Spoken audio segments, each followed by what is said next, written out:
The psychology of violence has been studied for centuries by countless health professionals. To break it down, there are basically two schools of thought pertaining to the heightened acts of aggression in some rather than others: nature versus nurture. Nature focuses on the chemical makings of your brain. Serotonin is an incredibly important chemical in our brain that assists in the control of mood. If there is a decrease of serotonin in the brain caused by the action of the enzyme MAOA, personality disorders and violent acts can result. Any abnormal signaling of serotonin can also lead to schizophrenia. There can also be an imbalance between the orbital cortex and the amygdala, which makes rage and aggression unregulated. In tests done on animals, they have found that when their serotonin level is low, acts of violent aggression occurs more regularly. Another important aspect of serotonin is that it is produced in the body from the amino acid tryptophan. Tryptophan is an essential amino acid that does not naturally produce in the body, but is consumed from foods such as milk, bananas, and pineapples. Using this information, if a person is fed a low tryptophan diet for 24 hours, then given a milkshake containing 16 other amino acids, their body will undergo a burst of protein production that depletes tryptophan and serotonin from the blood and brain. Even looking at studies done on inmates, the ones that have committed the most violent crimes were also the ones found to have dangerously low levels of serotonin in their brains.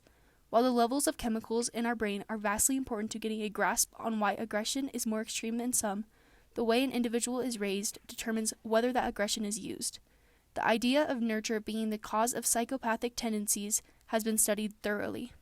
Studies show that if abuse was more present in individuals at a young age, they can grow up to have psychopathic tendencies. Another important factor in nurture is the relationship that adolescents develop. Strained relationships, or abnormal tolerance in early stages, can contribute to the lack of guilt that an individual has when they grow up.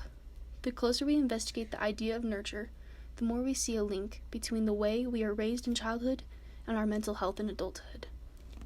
The idea of nurture contributing to the psychology of violence is very important in that it is the first building block to many traits that will develop and impact the rest of our life. Understanding the tendencies of serial killers can give researchers an inside look on the psychology of violence. Using the example of Ted Bundy, he constantly followed serial killer tendencies such as lying easy, breaking rules, committing thefts, and changing his personality regularly.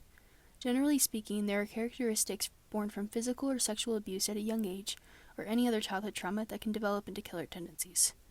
A type of serial killer that tend to be very disorganized are those that are sociopaths. Sociopathic serial killers are not born out of genetic wrongdoing, but trauma that occurs in childhood. Sociopaths tend to be spontaneous with no intention to clean up the crime.